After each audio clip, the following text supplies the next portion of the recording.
দুনিয়ার শীর্ষ লিগে খেলেছেন, লেস্টার সিটির হয়ে চেলসিকে হারিয়ে এফএ কাপ জিতেছেন, ম্যানচেস্টার সিটিকে হারিয়ে জিতেছিলেন কমিউনিটি শিল্ড, খেলেছেন ইংল্যান্ডের অনূর্ধ্ব-21 দলে, 264 ম্যাচ খেলার অভিজ্ঞতা, একাধিক গোল আর অ্যাসিস্ট করার মতো যোগ্যতা নিয়ে লাল সবুজের জার্সিতে অভিষেক হবে হামজা চৌধুরীর। সব মিলিয়ে নিজের গোটা ক্যারিয়ারের অর্জন আর হামজার গোল, অ্যাসিস্টের সংখ্যা সবকিছুর বিস্তারিত জানবো রিপোর্ট।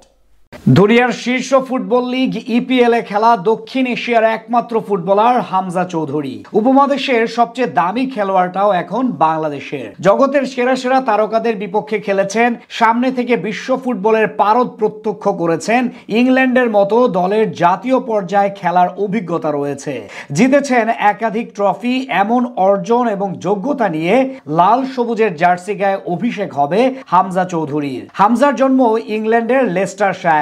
তার মা এবং সৎ বাবা দুজনেই বাংলাদেশের। সেই জায়গা থেকে তার লাল সবুজের জার্সি পরে মাঠে নামার স্বপ্ন শুরু হয়। তাকে খেলানোর জন্য দীর্ঘদিন ধরে চেষ্টা করেছে বাফুফে। গত বছর বাংলাদেশের নাগরিকত্ব পাওয়ার পর এবার আসলেন নিজ আদিভূমিতে।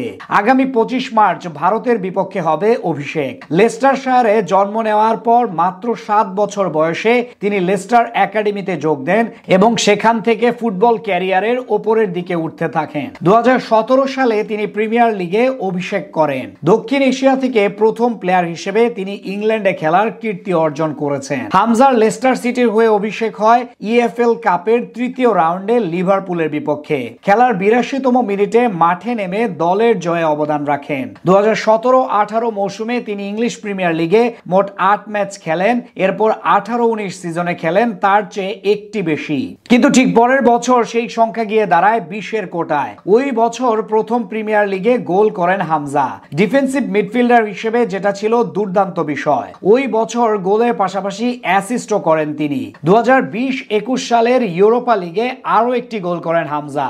ওই বছর লেস্টার সিটির হয়ে প্রথম ট্রফি জয়ের স্বাদ পান তিনি।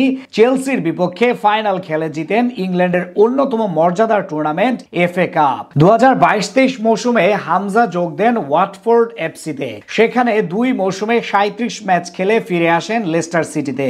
মাঝে 2021 সালে এবং 2022 সালে যথাক্রমে এফএ কমিউনিটি শিল্ড এবং ইএফএল চ্যাম্পিয়নশিপ জিতেন। এর আগে ইংল্যান্ডের বয়সভিত্তিক দলের হয়ে খেলে একটি শিরোপা জয়ের স্বাদ পান এই বাংলাদেশি ফুটবলার। সব মিলিয়ে ক্যারিয়ারে 264 ম্যাচ খেলে 3টি গোল এবং 8টি অ্যাসিস্ট করেছেন তিনি। সংখ্যার হিসেবে বিষয়টা আপনার কাছে কম মনে হলেও একজন ডিফেন্সিভ মিডফিল্ডার বা রাইট ব্যাক হিসেবে যথেষ্ট ভালো পারফরমেন্স করেছেন। ক্যারিয়ারে বিশ্বমানের ফুটবলারদের সঙ্গে খেলার অভিজ্ঞতার পাশাপাশি তার ফুটবলীয় মেধা দারুণ, যেটা সঠিকভাবে বাংলাদেশ দল কাজে লাগাতে পারলে অল্প দিনে সফল হয়ে যাবে। হামজা বর্তমানে এশিয়ার অন্যতম সেরা ফুটবলার, তাই তার কাছ থেকে প্রত্যাশার মাত্রাটা অনেকখানি বেশি। ভক্তদের আশা লাল সবুজের জার্সি গায়ে নিজের সেরাটা দিয়ে প্রমাণ করবেন তিনি।